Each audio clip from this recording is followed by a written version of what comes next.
Well, like predicted, they froze and cracked, and now there's a mess. Good thing we can just throw all of those away. I don't know when they got laid, so we're not going to save those by any means. But I suppose I could have checked in the nest boxes, because we've got a couple. And oh my, look at this one. This one's cool. Look how spotted that is.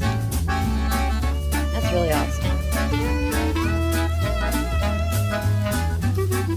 I'm sure these are frozen, but we'll leave one in there when my girls are starting.